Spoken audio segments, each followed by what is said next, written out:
Bismillahirrahmanirrahim. Assalamualaikum warahmatullahi wabarakatuh. Selamat siang para subscriber Idora Inspirasi. Selalu dukung channel kami agar berkembang pada kemudian nantinya. Ya, bersama saya kali ini sangat berbahagia sekali kita bersama salah seorang pakar perporangan. Petani porang ya, Pak. Iya, petani porang. Ya. Terutama di Ngawi pada khususnya. Ngawi Barat, Mas. Ngawi Barat ya. Jangan kaget, ini namanya hampir sama dengan yang di sono.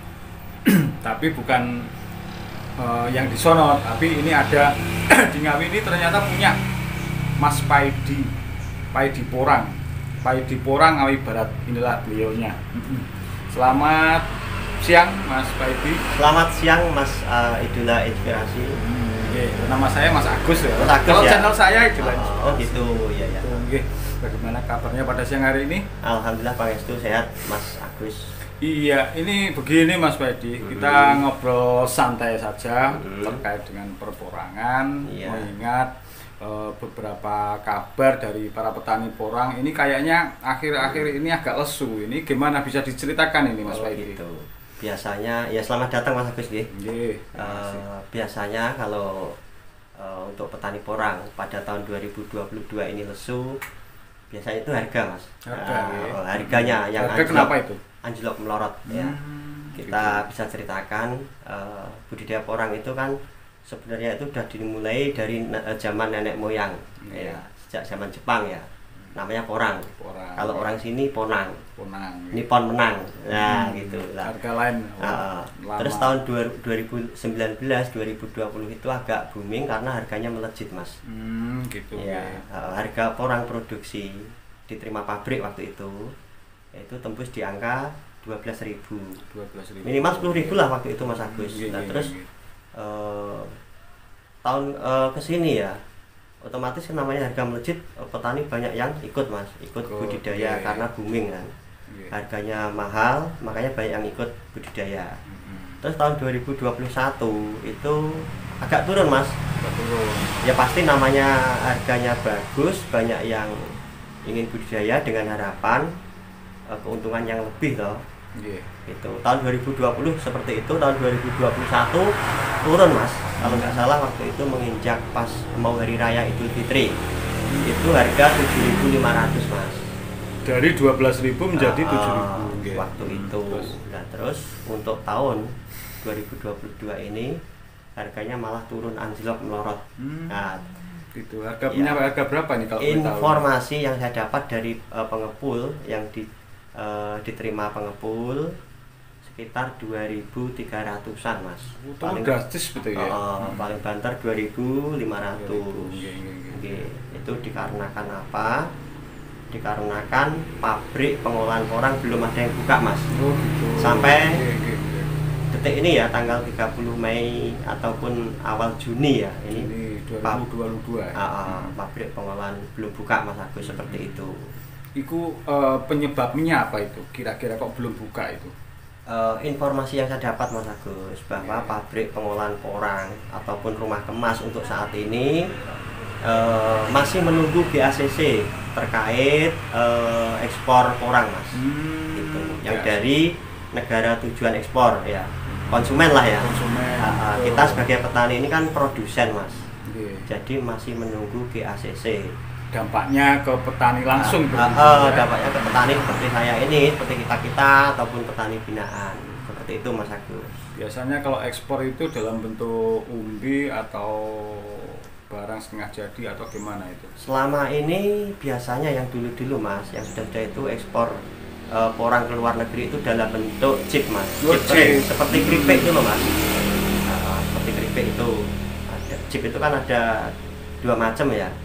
Chip kering matahari, ada juga yang chip open. Seperti itu.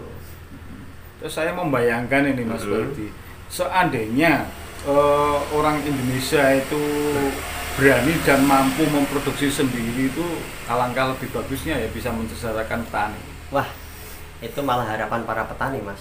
Harapan petani gitu, ya seperti kita ini gini Mas. porang itu bisa dikonsumsi pada dalam negeri, Mas. Dalam negeri. Salah satu contoh kemarin kita mengunjungi getuk ya, getuk yang terbuat dari porang. Porang, betul. Dari tepung porang. Ya, nah, saya dengar itu. Selain itu mungkin ya porang dibikin sejenis makanan seperti yang lain yang sudah ya. Yeah. Selain mie, beras, tahu porang, bakso porang dan lain sebagainya, dan dikonsumsi di dalam negeri, itu mungkin akan lebih mendongkrak ya nilai ekonomi itu di dalam negeri. Varian produknya seperti itu gitu. Iya, seperti itu. Terus apa? Kalau boleh tahu nih sedikit saja ini manfaat porang itu apa, itu untuk apa aja itu? Gini Mas, porang itu yang di budidaya kita petani itu dimanfaatkan umbinya Mas ya. Umbinya itu dibuat chip kering, kemudian setelah jadi chip kering seperti tadi saya sampaikan, seperti keripik, kemudian dibikin tepung Mas. Tepung. Nah, tepung itu dibuat, tepung itu menjadi bahan baku Mas. Bahan baku seperti makanan ya, seperti mie, beras, mie shirataki terutama yang di Jepang itu kan, kosmetik, jelly dan lain sebagainya. Oh, gitu. Seperti itu manfaat porang. Kalau orang katanya itu mendemi itu gimana Mas? Mendemi, kalau dimakan langsung mendemi gitu. Nah, mendemi itu karena proses pengolahannya yang belum tepat Mas. Ya mungkin kalau gitu. Di kampung ya itu suwak kan sejenis, ada 4 macam yang sama mirip dengan porang ya, kita jelaskan juga. Seperti suwak, walur, iles-iles dan porang ya. Cirinya porang itu dia mengeluarkan katak di atasnya, bulbil itu. Kalau yang lain suwak itu begitu dikupas, kita bersihkan, digodok, dikonsumsi langsung aman. Nah, kalau porang, iles-iles itu harus proses dulu Mas. Kita harus tahu prosesnya. Kalau belum tahu ya jangan coba-coba dengan mentah ya. Porang, wah bahaya, gatel. Terus gini Mas Baidi, iya. Terkait dengan kondisi petani sekarang ini, apa yang harus kita lakukan, apa yang bisa kita lakukan menurut Mas Baidi pribadi? Kalau sebagai petani lah. Saya sendiri gini Mas. Atau misalkan wis nggak usah nandur porang lagi ya, atau atau gimana ini? Untuk kita sendiri, kita juga punya petani binaan tidak sedikit. Kita sarankan kita tetap sabar menunggu pabrik pengolahan porang atau rumah kemas buka Mas. Jadi porang yang di lahan kita biarkan, itu kita biarkan 2 tahun 3 tahun pun nggak apa-apa, nanti akan tumbuh dengan sendirinya di saat musim penghujan datang.